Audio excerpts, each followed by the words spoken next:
munaasabad ballaaran oo lagu qabtay xarunta xisbiga kulmiye gobolka Togdheer ayaa lagu soo dhaweynayay mas'uuliyiin iyo taageerayaal tiro badan oo ku soo biiray xisbiga xaakimka talada dalka ee kulmiye. Taageerayaashan ayaa ka soo digarogtay xisbiga mucaaradka ee UCID. Munaasabadan lagu soo dhaweynayay taageerayaashan ku soo biiray xisbiga kulmiye ayaa waxa ka hadlay mas'uuliyiinta xisbiga kulmiye gobolka Togdheer iyo qaar kamid ah cuqaasha ka soo qayb galay munaasabadaasi, waxaana dhamaantood ka sheekeeyeen waxqabadkii uu qabtay xisbiga kulmiye tan iyo intii uu talada dalka hayay, iyagoo sidoo kalena soo dhaweeyay taageerayaashan ku soo biiray xisbiga kulmiye.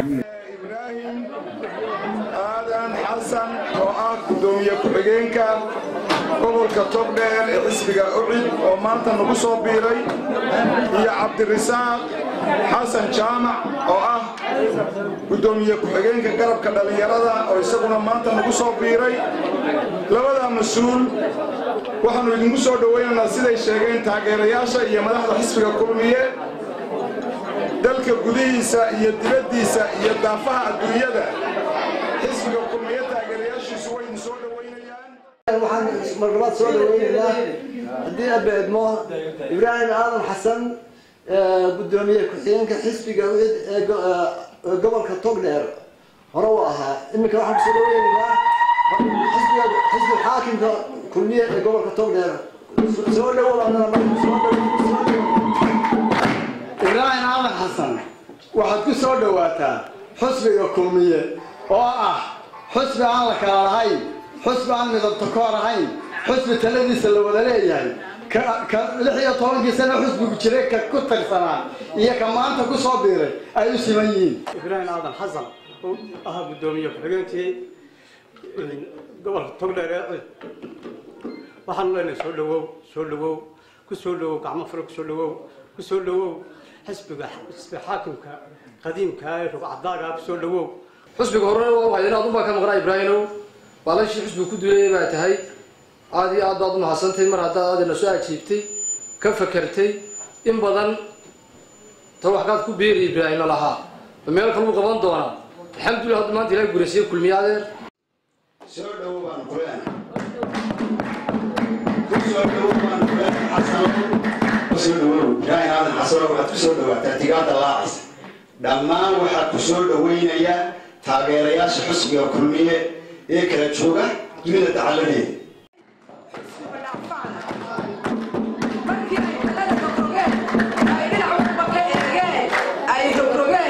waxay siiyeen maskaxdoodii wanaagsanayna fayoobay inay taageeradooda siiyaan xisbiga kulmiye. waajibiyaan qolna qoladii ugu hortaageertay qolna qoladii labaad qolna qoladii asaasay ansaaftu kamid ah ninka la yiraahdo isaga garabkiisu ninka la yiraahdo Ibrahim Aadan Xasan. ku soo dhaweynaa si milkiya maamusle xisbiga kulmiye taageerayaasha uu soo dhaweeyo ee uu shaaciyo ee uu sheego waa taageerayaal xaraana ma aha caruurta aanu iskuulka u dirano ayaad waxaad arkaysaa iyadoo la leeyahay waa taageerayaal ka soo digarogtay xisbiga kulmiye. taageerayaalana waanu canaanaa waxaanu nidhahnaa maxaa saaka iskuulkii u jarteen kursi buuxis baana laga dhigtay bay yidhaahdaan. waxaanu leenahay gaar ahaan wada xisbiga wadani caruurta sida looga daayo oo taageerayaal xalaala oo sida kulmiye oo kala xisbiga waxqabadka ku soo dhawow. qabyaalada ma yaqaano xisbigani qolada ma yaqaano waa xisbi xaakimkii wadanka waxqabadkiisa ka muuqday.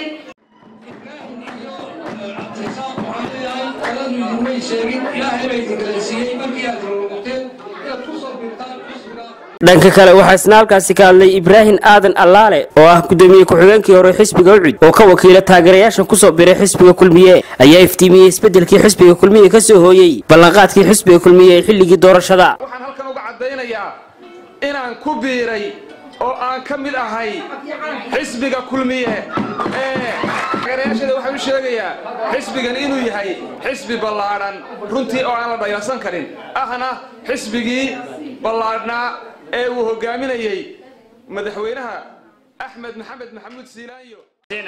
maanta laga bilaabo xisbiga kulmiye inaan la qaybsanayo fikradeed ya aqli ya maskax midaysan waxaan ballanqaadnaa ku saabsan xisbiga kulmiye waana ku faraxsanahay. Khaliil Barrawraan shabakada caalamiga ee Burco Online magaalada Burco.